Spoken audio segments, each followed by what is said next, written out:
হচ্ছে একটি দল হঠাৎ করে তারা যে ঐক্যমত্যে আমরা পৌঁছেছিলাম সেখান থেকে সরে আসছে। উচ্চকক্ষে পিয়ারের ক্ষেত্রে আমাদের যে 8 দল আছে তার ভিতরে একটি অংশ উচ্চকক্ষে পিয়ার চান, আর আমাদের ইসলামী আন্দোলন, বাংলাদেশ জামাত ইসলামী সহ আমরা কয়েকটি উভয় পক্ষে পিয়ার চাই।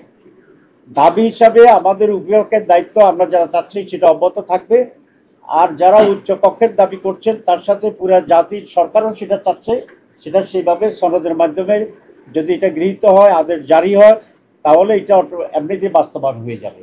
তো এটাই হচ্ছে আমাদের এখনকার স্ট্যান্ডিং।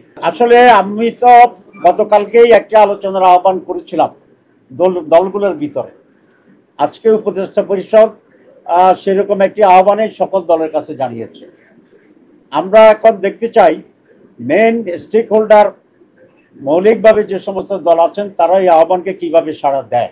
ওদের স্বপ্ন পূরণে পাশে থাকতে পেরে আমরা গর্বিত। তারাও যদি একইভাবে আমাদের মতো সাড়া দেয় তাহলে আমরা সকলেই বসতে কোনো আপত্তি নেই, এবং বসলেই আমি আশা করি যে একটা রাস্তা বেরিয়ে আসবে ইনশাল্লাহ। 1, 2, উপদেষ্টা কমিটি যে সিদ্ধান্ত নিয়েছে সেটাকে আমরা স্বাগত জানাই, কিন্তু একটা বিষয় যোগ করতে চাই। কারণ হচ্ছে উপদেষ্টা পরিষদ যদি এটা মনে করে যে তাদের আর কোনো দায়িত্ব নাই, তারা কিছুই করবে না, দলগুলোই মিলে করবে, তাহলে এখানে একটা রেফারির অভাব হতে পারে। তো সেজন্য আমি বলছি আমরাও চেষ্টা করব উপদেষ্টা পরিষদের পক্ষ থেকে, বিশেষ করে চিফ অ্যাডভাইজার এখানে একটা রেফারির ভূমিকা পালন করবেন আগের মতো, এটা আমি আশা করি। না, এখানে তো আমরা সব একমত হয়েছি। একটি দল হঠাৎ করে তারা যে ঐক্যমত্যে আমরা পৌঁছেছিলাম সেখান থেকে সরে আসছে, এবং তাদের দলের ভিতরেও ভিন্ন ভিন্ন বক্তব্য আছে। কোনটা ওনাদের দলীয় বক্তব্য এটা কিন্তু আমরা কনফিউজ, কারণ ওনাদের কেউ বলছে যে সনদ আমাদের, সংস্কার আমাদের দরকারই নেই। কেউ আবার বলেছেন যে আমরা তো সনদ চাই কিন্তু আমাদের নোট অফ ডিসেন্ট থাকতে হবে। কেউ আবার বলেছেন যে ঠিক আছে, এগুলোর আইনি ভিত্তি দেওয়ার জন্য পরে আমরা একসাথে গণভোট করে আমরা চেষ্টা করব।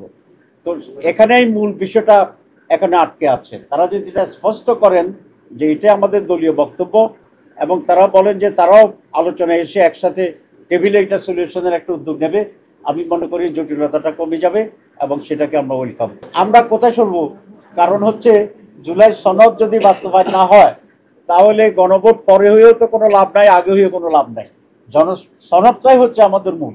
তো সনদের জন্য গণভোট অপরিহার্য, এবং এটা আলাদা হইলেই জনমতকে এখানে যাচাই করা যাবে।